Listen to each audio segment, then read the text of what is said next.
Hello, my Be Health Empowered family. Thank you so much for joining us for another week of Excuse Me, Doctor. My name is Dr. Mel, also known as Dr. Melissa Clark. I am delighted to be back here with you this week. We are here every week doing what we do on Excuse Me, Doctor to make sure that you are empowered with the information that you need to make wise health choices for you, yourself, and your community. So, thank you so much for tuning in. And if you're newbies on the platform, please remember to hit the like button if you're on Facebook, the subscribe button, that red button if you're on YouTube. We really appreciate you for that. So, we are now going to get into creating an amazing week for ourselves with what we have planned for you tonight. So, I hope you are sitting down, glued to this, because this is going to be an amazing show tonight. I want to welcome, of course, my co-host, Mr. Wayne Bruce, without whom I could not do this. I'm still grooving off the music, Dr. Mill. Yes, and wonderful music it is. Wow, Thank fantastic. you. We're color Yeah, coordinated.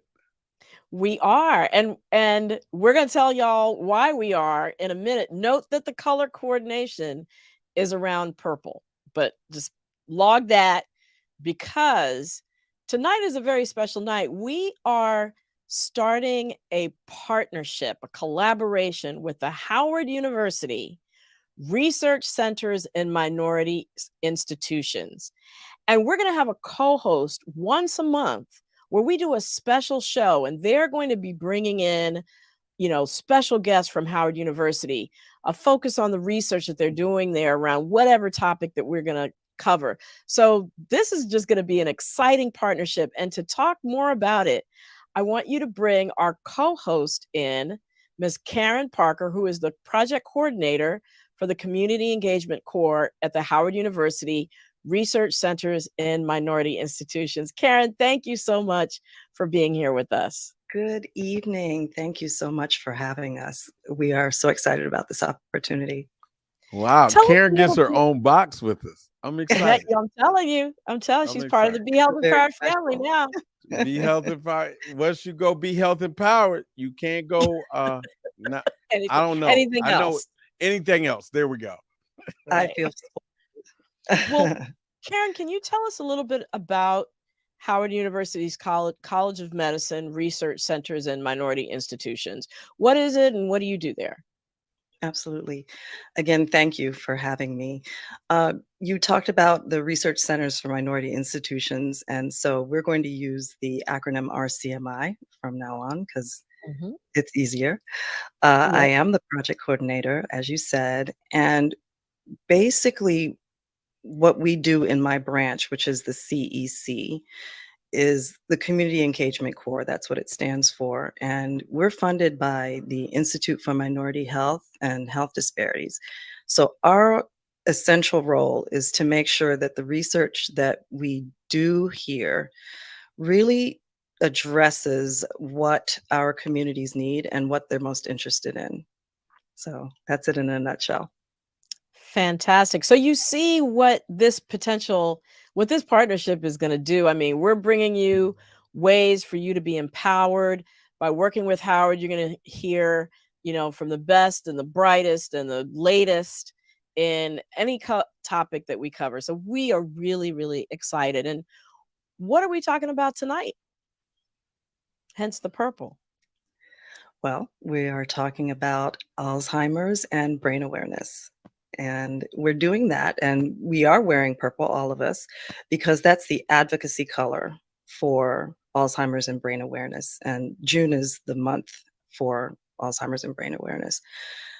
But I also wanted to bring in the fact that we are also observing Juneteenth today. And Absolutely. really, we're only just a few generations removed from that time. And we look to our elders, I think, to be our history keepers through storytelling. So I felt that talking about caring and advocating for them when they start to have these memory care needs was appropriate. So I think that was the Yes. conversation around why we decided to do our first call on this topic. And of note, and thank you for that excellent connection to Juneteenth and reason for why we did it. And for me personally, this is probably one of the most personal shows that I've done because Right. my mother has Alzheimer's disease. She started showing signs of forgetfulness about Mhm. 20 years ago. And then she Mhm. was diagnosed about 15 years ago. And she's been through um, all the stages, essentially, of Alzheimer's disease. So it's been a journey. It's been a journey for her. It's been a journey, a learning journey for me. Um, it's one of the things that made me passionate about helping people to advocate for themselves because I saw how important it was to advocate for her and in her care. And so we've been learning together exactly how profoundly devastating this can be for the person who's diagnosed as well as for those that care about them. And so we're going to really focus on this tonight. Um, we know that according to the Alzheimer's Association, this is a particular interest for Black and Brown communities because a lot of people don't realize that 1 in 5 African Americans over the age of 70 has Alzheimer's disease. That's a lot. Yeah, that's a And lot. yeah, and that's Mhm. twice the rate for non-Hispanic whites, rather. And it occurs earlier in the African American community and it progresses faster. Um, and just in case, you think, wow, maybe this is purely genetic, it's important to know that um, Africans in Africa, um, Mhm. studies that have shown that they have one of the lowest rates of Alzheimer's disease. And then when you look at educational quality, that too also seems to play a role. And we know that there has been structural racism that has decreased investments in schools that serve Black and Brown communities. Higher educational quality is linked to higher educational attainment, higher earnings, which give protective health behaviors and protective factors in dementia prevention. So, in one study, they actually saw that when you group individuals by the quality of education that they got, there was no statistically significant difference in dementia risk between Black and white people. However, 70% of people in the study had experienced a poor educational quality coming up. 70% of Black people versus only 25% of white. So it's not just about genetics; it's also about um, factors that start as early as our schooling. So we're going to get into all of that, right? And we're going to start with this amazing guest who we have, Dr. Neelam Agarwal, who is a professor in the Department of Neurological Sciences at Rush University in their Alzheimer's Disease Center. She's the Chief Diversity and Inclusion Officer also of the American Medical Women's Association. So thank you so much for joining us, Dr. Agarwal. Well, thank you for inviting me, Mel. And I'm so happy to be here today to talk to you more about Alzheimer's disease. Absolutely. So I'm going to start off just asking you to set the table and help us Mhm. understand what's Alzheimer's disease and is it different from dementia? Yeah, and it's a good kickoff question because this is a question I always get.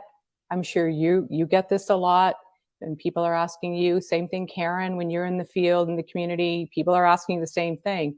So before I get into definitions for our listeners and viewers, I want you to think of a book. Okay, the title of the book is Dementia. Okay, and you open up to the first page and there's typically in books there's a little preamble, there's a little text, I want to dedicate this book to so and so.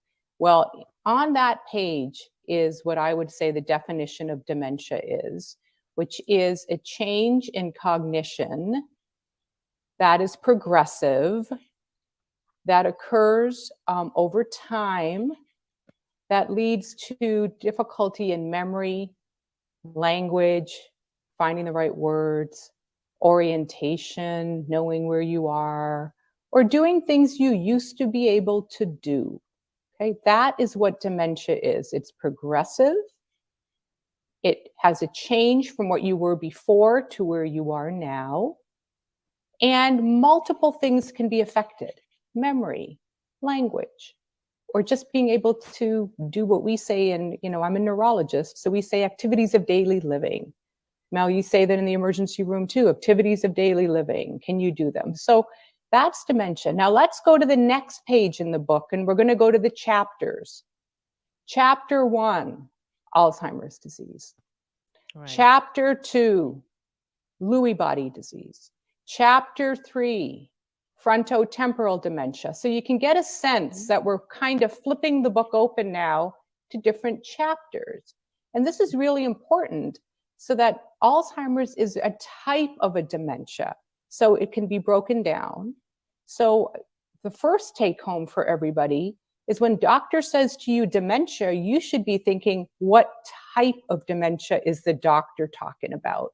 Okay? It's a fair question, Mel, to ask, and people should ask it to have the doctor answer. And so when we get to Alzheimer's, it's a dementia that really starts off with short-term memory issues, forgetfulness that is now becoming more of a nuisance, and it's interfering with activities of daily living. Right. No, that really helps. And I like the fact that I love how you explain that, first of all. But you put Alzheimer's as the first chapter because I think 60%, right, Yeah. of dementias are Alzheimer's, and people might have heard of frontotemporal dementia most recently because of Bruce Willis, that was what he Exactly. was diagnosed with. So who is at risk for Alzheimer's disease, and what makes them at Yeah. risk? Well, I think one thing, I'd like to, again, tell all your viewers, everybody's at risk for this type of dementia. And I say that because my background, which is South Asian, I remember coming up and hearing, oh, we don't get that. The South Asian community doesn't get that. That's a Western thing. Okay. And I'm bringing this up to your viewers because there was this belief that there are certain ethnic groups that just don't get it. And now, as we're understanding with research, the research is really showing that many of all different ethnic groups that we know of are somehow developing this, can develop this, let's put it that way, can develop this, and that there isn't just one group that does not. So that's the first thing I want to bring out to everyone. Great point. Absolutely. Now, the other thing, though, you're asking about, what are we seeing with it? We're seeing that certain risk factors, I would say, we're beginning to understand may bring this on in people in different groups. And those risk factors are really important to talk about, because those are things that, and you said it right in your beginning, it's not just genetics. There's certain things that we can do that could possibly reduce our risk. Right. And Karen, I know you had a question about who's at risk. Can you Yes. ask And that now? Yeah. absolutely. Thank you for sharing those statistics, because they really sort of lead up to the question that I had, which is, there seems to be a much higher rate of occurrence of this disease in Black and Brown populations in this country versus the majority population. So I'd like to hear your thoughts on what that's about and why it's even happening. Right. And again, it's a good question, Karen. I'm glad you asked it, because I know many people are thinking about it from personal perspective, or they're just wondering what is going on. Suddenly now I look around and I'm at church and I'm at a senior center and I'm just hearing about this dementia, and then I'm hearing about Alzheimer's. Well, we do know that in the Black community, the risk of Alzheimer's is, about twice to that of, white. And Brown communities about 1.5 to that of white. We're not quite sure about Asians, and I'm bringing Asians in here again to make sure everybody understands. We're trying to understand what rates are among different ethnic groups. One of the thoughts that came up, and this has been thought about for a long time, Karen, what is it about the Black community compared to the white community that could explain these risks apart from race and ethnicity? And again, I say that respectfully, because as a doctor, we always try to think about what possible medical condition could basically set people up. And for tonight's show, I was thinking of putting on purple, but I didn't. I put on red because I want everyone to start making the connection between the heart and the brain, okay? Mm-hmm. And vascular disease and the brain. And what we're finding is certain cardiovascular risk factors appear to be higher in the Black community, let's say, than the white community. Diabetes comes to mind, high blood pressure comes to mind, stroke, heart failure, cardiac diseases. And we think that these are accumulating over time, okay? And that this could be now affecting the brain vessels and the brain, and possibly even affecting how the amyloid is being deposited in the brain that we see with Alzheimer's and the tangles. Okay, and that's really important. So what's good for your heart, to take care of your heart, you're helping your brain. Simple message, but really powerful. Right. And when you talk about amyloid and tangles, those are proteins. I kind of think of them as trash, as waste products, if you will. They get deposited on the brain and are sort of the signature for Alzheimer's. And it's not clear what comes first, right? Is it, Yeah, we think it's the amyloid and the tau, the protein follows afterwards. We're thinking about that, other people, and we're getting better at understanding this because, Mel, the imaging is getting so much better to see what's happening in the living brain. But it is so important. Amyloid and, the amyloid protein and then the tau protein are the two signatures of what we see in the brain at death. And that is the signatures for Alzheimer's. So now I know with my mom, some of the first things we noticed were, forgetfulness and misplaced items, like putting the keys in the refrigerator or, misplacing things.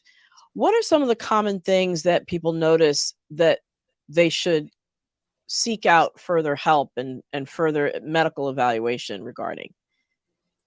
I think it's, one of the things that comes up is repetitive questions. Okay.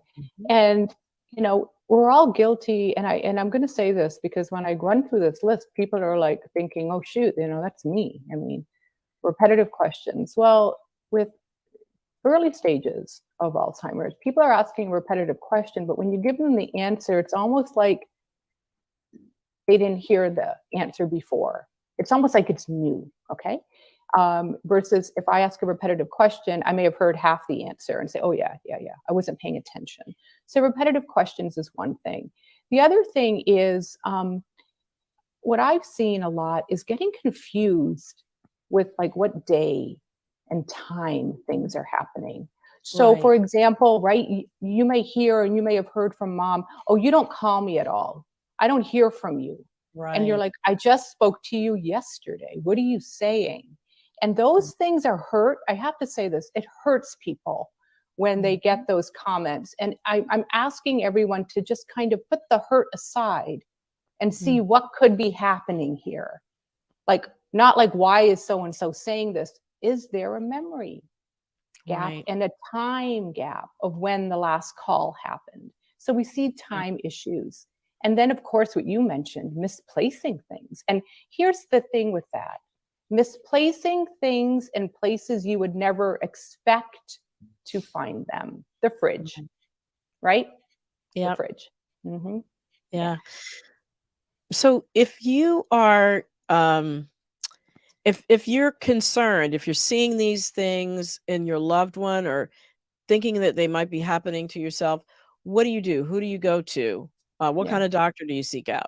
Well, great question. And this is something that is really something we are working in the field to make this much more streamlined, a lot more education, because we want to catch people at wherever they are. Okay. I'm a believer in wherever you are, the doctors and the care team shouldn't be able to pick up something. Like if something's there, say something. Okay. I would say the first thing before thinking about talking to any physician is to please write down some examples of what you've noticed.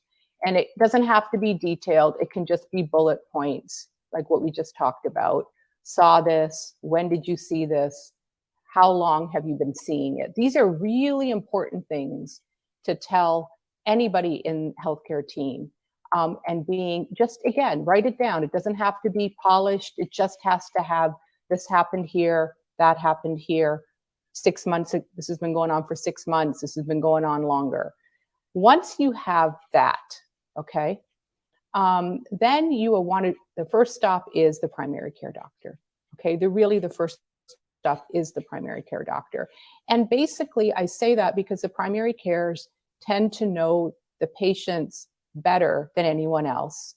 And they may not even have picked up anything on their own because they're focused on the medical conditions. So if you come in with a list, or if you come in with a concern, if you're the patient, you can make a list and say, here's what's happening.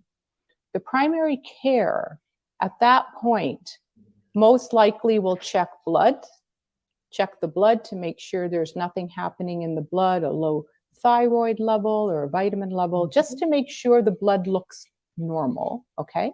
Right. And then our primaries tend to already start to order a brain scan to make sure that the brain scan is not going to show something like a tumor or a big stroke that somebody may have missed, all right?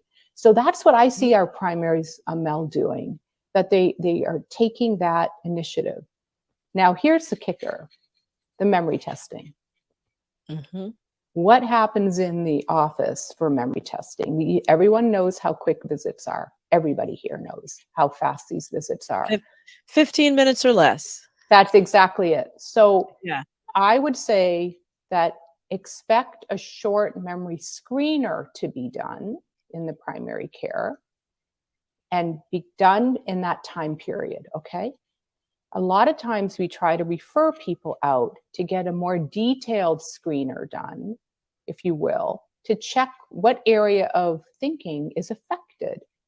Remember I mentioned in the beginning, language and memory and judgment? Well, we can measure all those.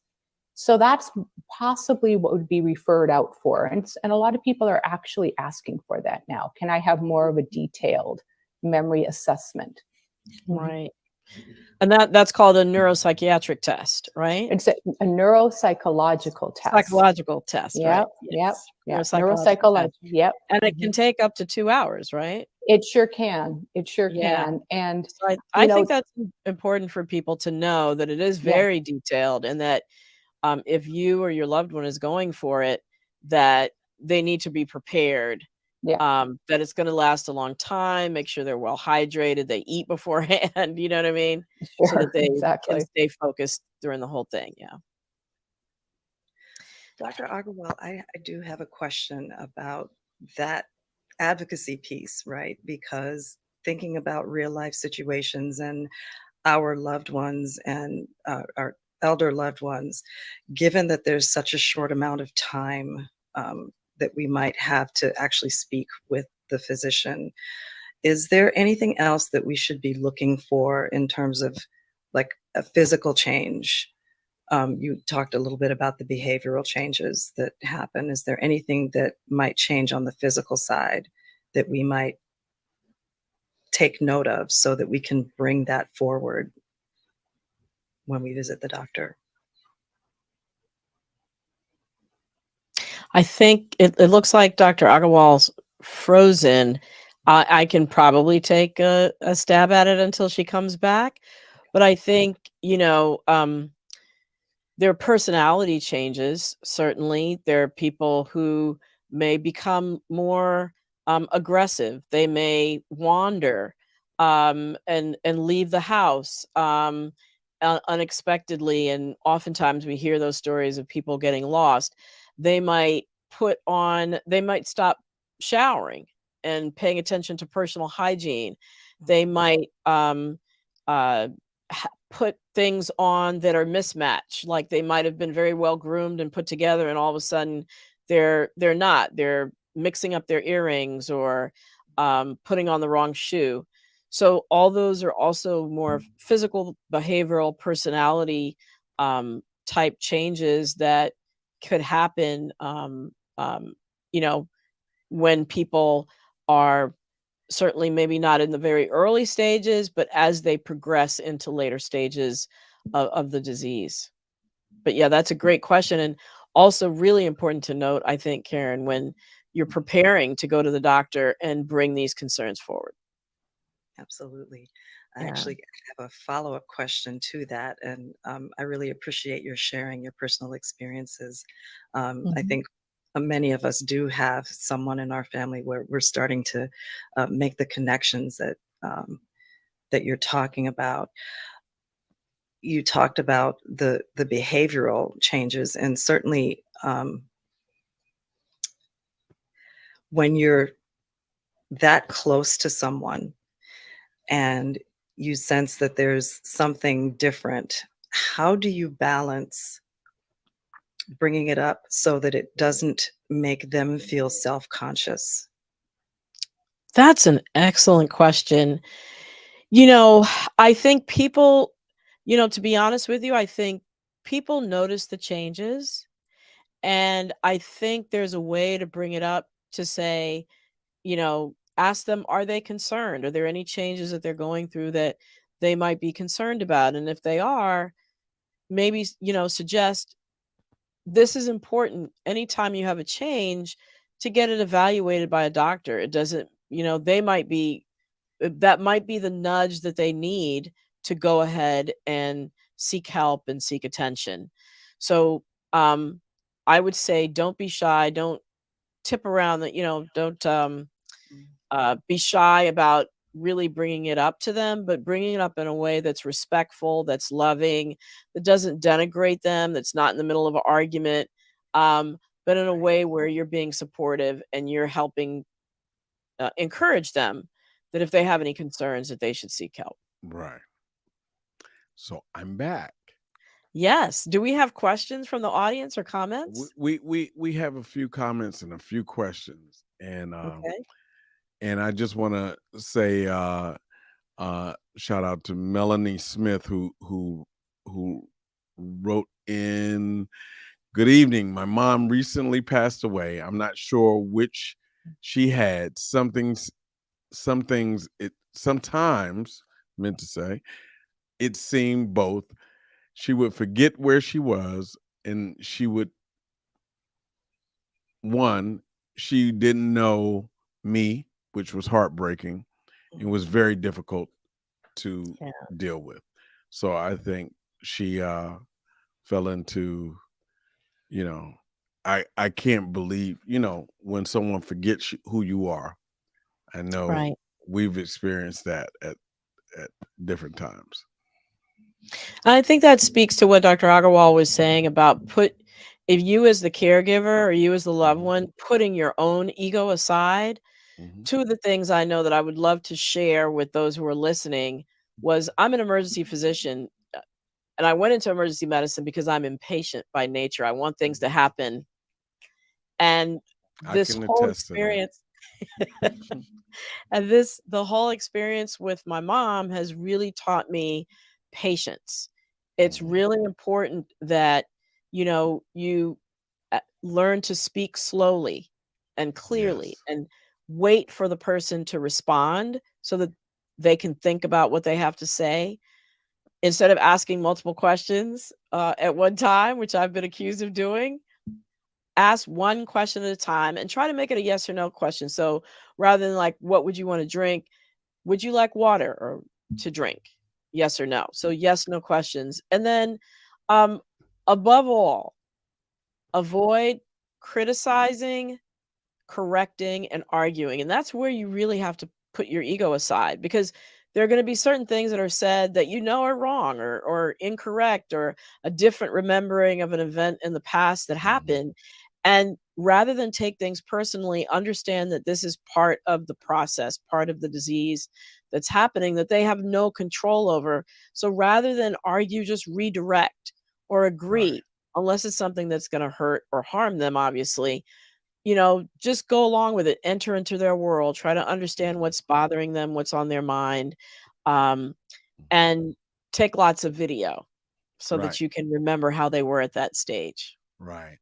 I think people I know, at least dealing with your mom, I would say this, and it can be difficult to talk about because I witnessed the decline, and I think one thing is sometimes, especially people who are brilliant, and your mom, the viewers and listeners don't understand. Dr. Mill's mom was is a PhD, and so her decline wasn't noticed as quickly by people who did not know her closely, because people who are big thinkers, and she was an incredible mind, can fend off, at least to the public, a lot of decline and a lot of cognitive decline. But people who are at that level understand what's going on early, Right. and they understand certain things aren't necessarily right. And I can remember her saying to me, something is wrong and I am not the same. And I said to her, well, we're all not the same, just to try to convince her to remain calm. Like, it's a journey that I told a young man this the other day, that we are all on journeys. So everything is eventually going to be okay, but you have to go on your journey, whatever it is. And it's tough on family members. It's really Yeah. tough. But I want to Yeah. bring in a few more questions and comments. And Yvonne, and we have a few. DJ Lance Reynolds says the 1,000-mile stare is another thing. Mhm. So Dr. Bill?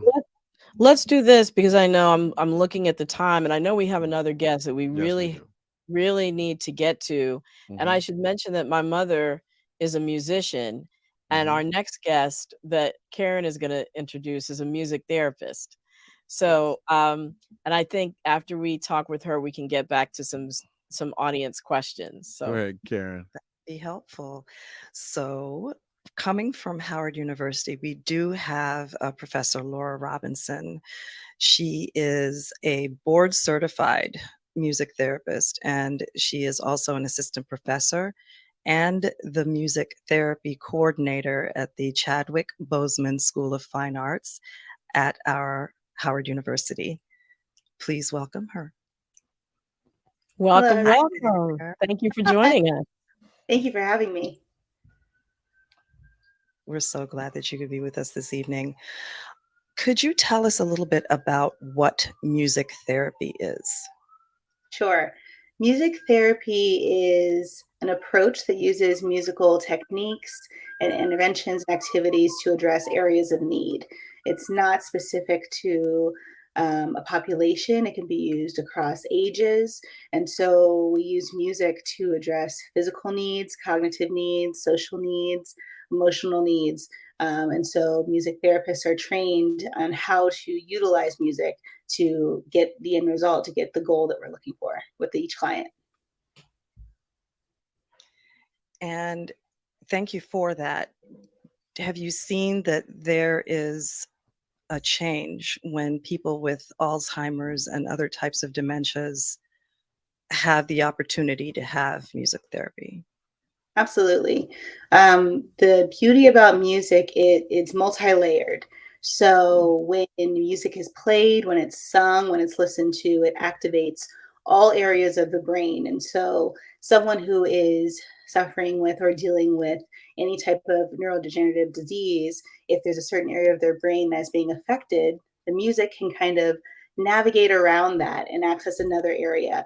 So if someone's having difficulty with cognition, with speaking, then using the music, we can then, instead of going through the left brain, we can go through the right brain, because the music utilizes all of those things. We talk about rhythm, we talk about language, we talk about harmonies and melodies. So all of those things are layered in one musical piece. And so by utilizing that, we can kind of bypass the areas that are experiencing some damage, or enhance them and kind of keep them moving a little bit longer than maybe they would if they weren't activated. I'm just curious, what are some um, experiences that you've had with patients with Alzheimer's disease where you've seen a connection. Can you maybe give us a couple of those? Sure. So when I was doing my internship work and my clinical work as an undergrad, we were able to work with a variety of populations. And so working in assisted living facilities or even in hospitals, I was able to work with some clients who were experiencing dementias of different sorts or in Alzheimer's. And so we would do some reminiscence. So that might be integrating sensory of if we're doing something about rain showers. So we would bring in some, something that they can physically touch with the rain. We would get our rain sticks. We would sing songs about the rain that are age appropriate, but also connecting them to parts of their memory that maybe have been affected. So when I was working in those populations, the population that we were working with would consider like singing in the rain as one of their popular songs from their younger years. So as we're singing that song, we can then activate memory. We can talk about, well, where did you go see this musical? Were you with someone? Does this remind you of someone? Did you sing this with your children?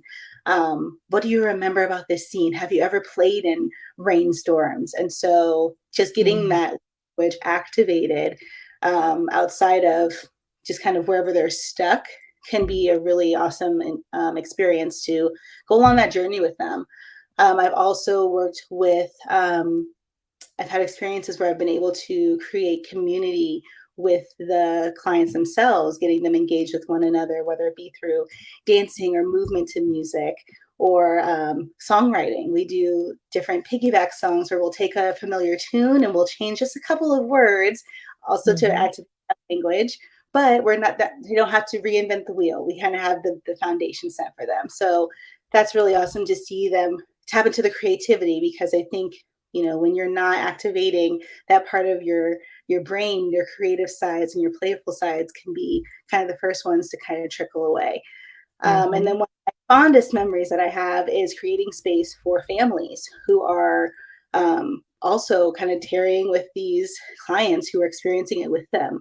And so I was able to create a situation with with a close friend whose grandfather was declining. He was kind of at the later stages, and he hadn't really interacted with his family for years due to several medical issues that he was experiencing. And so he was an avid guitar player his entire life. He played in the church. He had an electric, but due to a stroke, he had not been able to play for many, many years. And so kind of towards the end, he was very incoherent. He did not really eat that much. He was very isolated from his family, and he was in a room that had a piano, and I happened to have all of my instruments in my back seat at all times. So I went and grabbed my guitar and just started strumming some hymns with him and just humming along to just give him like a nice atmosphere and experience, not really expecting what happened to happen. And he started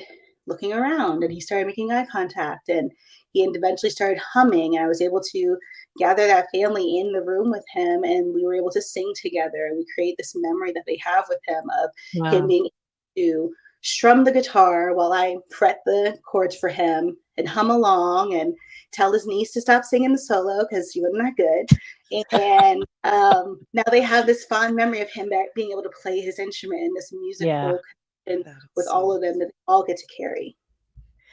That is really beautiful. And I think, we often might not think of music therapy as a way to support our loved ones with Alzheimer's, but as you were hearing from you, it can be a very powerful tool to really do that. So when you sit down with a family and a loved one, how do you come up with the approach that you're going to use, like a therapy plan? Sure. So the beauty about music therapy is it's very individualized. So there's not one blueprint that's going to work across the board. We really hone in on client preferred music, culturally preferred music. We don't try to. When you said rain song, I automatically went to Orange Juice Jones. I saw you walking in the rain as opposed to singing in the rain. So right, client exactly. customized for the client. Yeah. And the younger generation would go to Can You Stand the Rain? So, it just Right. depends on who Right. you're working with. And by being culturally sensitive and aware and having a wide access to different genres and different repertoire, we as the music therapists will then take, okay, what are the goal areas? The clients and the families or the caregivers all have input. So if they are really want to maintain cognitive function, we will focus on cognitive. If they are looking at, working on something that's physical, then we'll integrate that in as well. All of these things kind of get touched on throughout the session just naturally. When you hear music, sometimes you want to hum and tap your toes. So you might do both. But what we're really looking for is cultivating interventions that will specifically speak to these areas that the families or the clients have identified as wanting to work through. And if we as therapists see a spark or we see a change in something, that then we might say we also might want to add a little bit of care in this area as well. Wonderful. I have Well, a follow-up question for that if there's time. Sure. Yeah. So speaking about that cultural relationship, are there a lot, or I shouldn't say a lot, is it difficult to find music therapists who can speak to our experience in particular? We're growing. The music therapy is not predominantly made up of people of color. That is very true. However, being in the position that I'm in as the coordinator for music therapy at Howard, I'm doing my very best to add more to our number by giving our students these opportunities. So we do have a network of Black music therapists that are doing amazing work, that are in educational spaces, that are advocating for all students being culturally aware and diverse, and really shaking up the ground of what's been laid as far as what is the repertoire that we need to know, what are the cultures that we need to be aware of, and really allowing all of us to kind of check our own biases and what we bring to the table as far as music and as far as what's deemed appropriate, what's deemed successful in a situation, and really be expansive on, well, let's pull from other cultures, let's pull from other genres that haven't had as much teaching, that haven't had as much presentations in the wider sphere of music therapy. Wow. We have a ton more questions, but we have to get the audience in here. Wayne, what are you seeing in the chat? Are people putting comments? Any questions for us? And is Dr. Agarwal back? Because I'm sure there's some. Well, Dr. Agarwal is in process. We have to get her to get her camera on. She is back. All right. I've been listening, Mel. I've been listening here. She fabulous is back, but we discussion. can't get her camera on, Dr. Agarwal. All right. Yeah, I know it, Guy. I'm telling work you. on that, but what we'll do is we'll go to the 5 here, and that black spot, ladies and gentlemen, actually it has a voice behind it. So how appropriate on Juneteenth that she is represented. Yeah, right. There you go. Oh my goodness. And color. And I don't want to make light. I think I don't want to make this light. I mean, but having humor in a tough situation is part of life, and sometimes helps smooth it over. I mean, dealing with and I fully, as a musician in my real job, I honor what you do, Laura. I think you are really you all are doing God's work when you do this, and everything. Let's go to the ticker. So we have a question from Tracy Walls, and the question is: can grief from traumatic experiences such as sudden loss of a spouse or child contribute to Alzheimer's or dementia? Dr. Agarwal, would you like to take that? Sure, I will. This is something I've heard a lot about, and even early in my career, I heard this. Everything was okay, and then a traumatic loss somehow mother was never the same. She was never the same. And we seem to think right now that yes, the stress may have unveiled already some very mild issues in memory and thinking. And so the stress now basically tipped somebody, I'm going to say, over the edge, if you will, where it's now coming up much more. And that trauma that was there is now causing worsening of mild memory issues into more noticeable issues. Okay. And I want to say this, I want everyone to think about it this way. When we think about post-traumatic stress disorder, okay, what do you think about? You think about a very high rate of stress somebody is experiencing. We know that stress through a chemical called cortisol can impact the brain. And we know that memories can get affected. So when you speak to people who have gone through anything traumatic, like veterans, et cetera, they don't have a good recollection of many events. And that's because the memories were blocked, okay? Mm-hmm. So think about it this way: when there's a traumatic stress occur with a loss, people, and you see this happening, and people are just forgetting more. And yes, we believe it's through a stress mechanism. Yeah. Wow, that's really, and then also brings in the music connection, because music calms your stress. Yeah, lowers your stress hormones. What else do we have, Wayne? You're on mute. We can't hear you. There you go. Nope, still can't hear you. Nope. I'm trying to do 3 there things.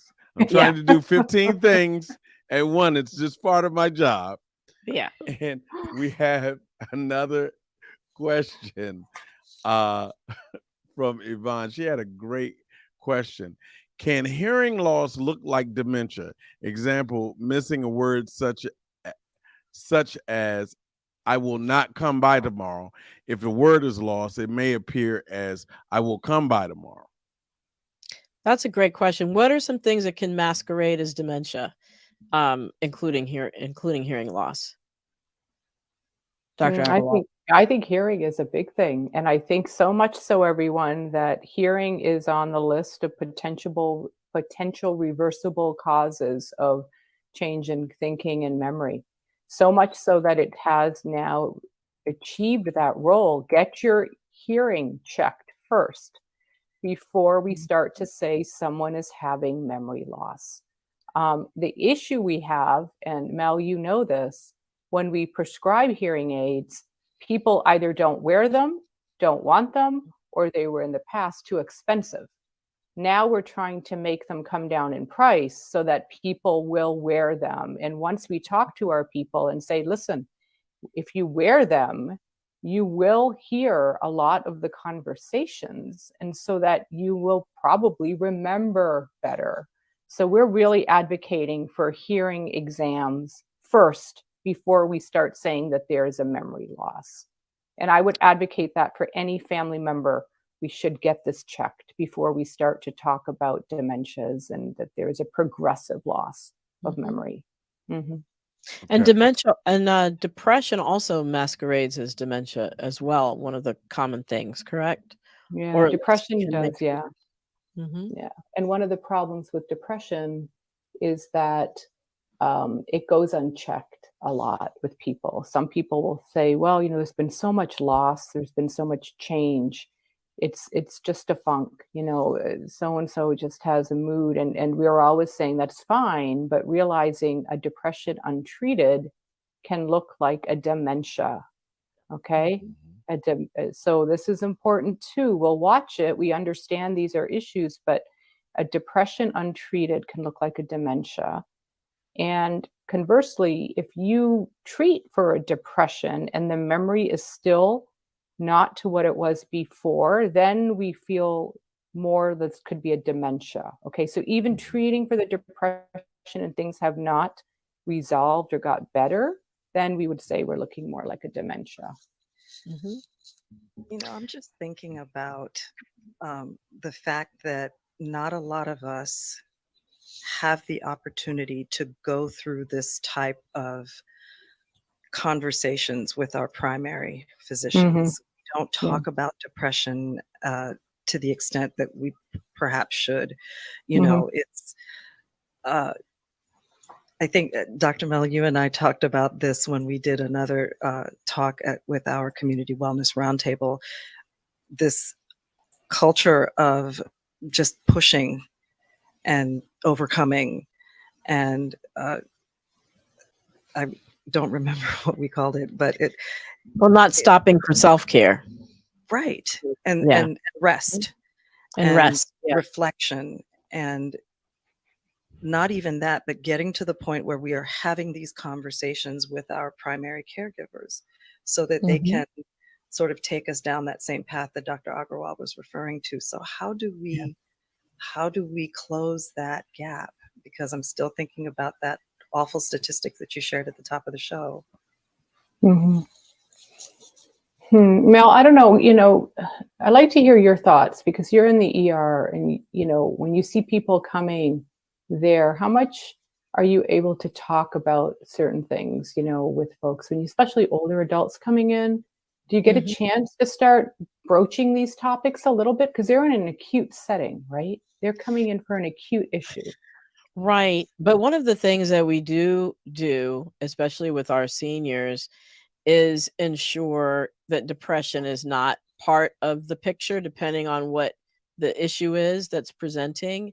And also, too, that there's safety in the home. That's also that there's not abuse or anything going on that would put them at risk, or that there isn't a component of dementia going on and they live alone, and putting them back into the same setting would make them at risk and put them right back where they are in the emergency department if they're there, especially for trauma. So all these are things that we screen for and address in the setting of the various things that older adults come to the emergency department for, especially trauma. Yeah. You know, Karen, I think that there I am. I got my camera. Look at that look at that miracle happen here, people. Woo.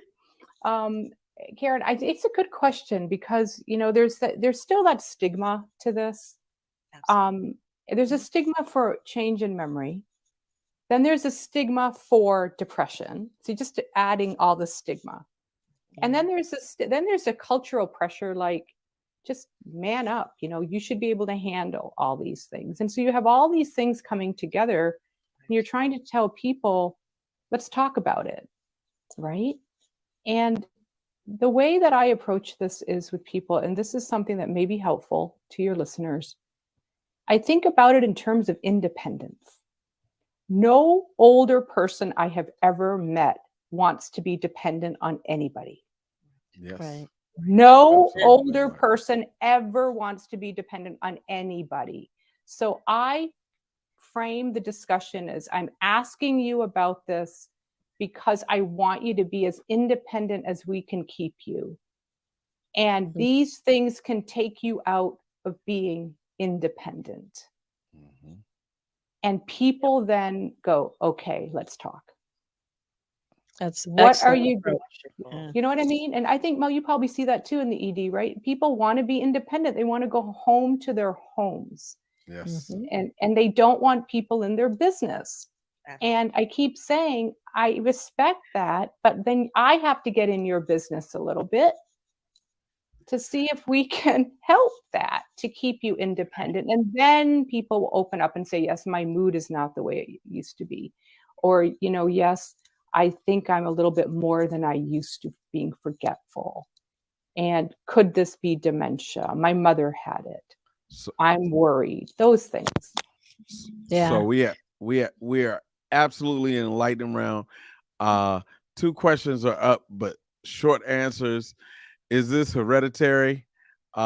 Melanie Smith wants to know, and Yvonne had the best question yet. Once you rule out everything else, where do you go? Okay, hereditary, partially. That's it. It's not full on for sure. It does run in families. We see it happening, but it's not one of these things that for sure, if so-and-so had it, you're going to get it. because we know the hereditary piece has a lot to do with what I talked about, the heart, the vascular risk factors, all those risk factors. That's a big piece of it. Okay. And once you rule out everything else, where do we go? 30 seconds. Well, primary care can right away, if they rule everything out and it looks like a dementia, they can already start the medications for dementia that have been on the market for a long time. If there's a second issue going on the family wants addressed, geriatricians and neurologists are the next stop. That would be a referral to neurology, but geriatricians, they can then look at the other issues that may be coming up. Fantastic. Right. Excellent point. And I just want to get in for Laura. How do you find a music therapist? Where do you go? What do you do? So you can go online to the American Music Therapy Association, which is musictherapy.org, or the Certification Board for Music Therapists. All music therapists are board certified. So any board certified music therapists will be there, and their website is cbmt.org, and you can search by state and by population. Wonderful. We have covered a lot. This was excellent. Thank you so much to Laura Robinson, Professor Robinson. Thank you so much to Dr. Neelam Agarwal. Thank you to my fabulous co-hosts, Karen Parker and Wayne Bruce. Thank you especially to the audience for those wonderful questions and comments and sharing. I want to say we only covered a small portion of Alzheimer's disease. We are actually going to do a part 2. We're going to have Dr. Agarwal back. We're going to have others back to actually talk more about the treatments, especially ones that are on the horizon, research in the field, and also the lifestyle changes, the nutrition, the exercise, the things to help preserve cognitive function for as long as possible. So stay tuned for part 2. We will be back with it next month. And thank you so much for joining us for this really, really important show. Now, I have to say, just by way of reminder, that Howard University, now you know, the RCMI, Community Engagement Corps, is the one that's behind the COVID resilience research study that I mention each week. If you have not signed up for it, this is your opportunity. It's totally voluntary. It's filling out 2 surveys. And for that, you can be compensated up to $100.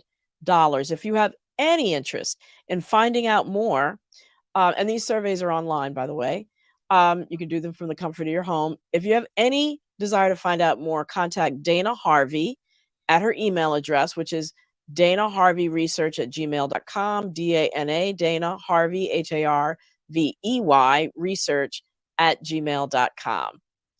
Well, again, thank you all for joining us. Thank you to that fantastic panel. And until we see each other again, remember, be wise, be well, and be health empowered.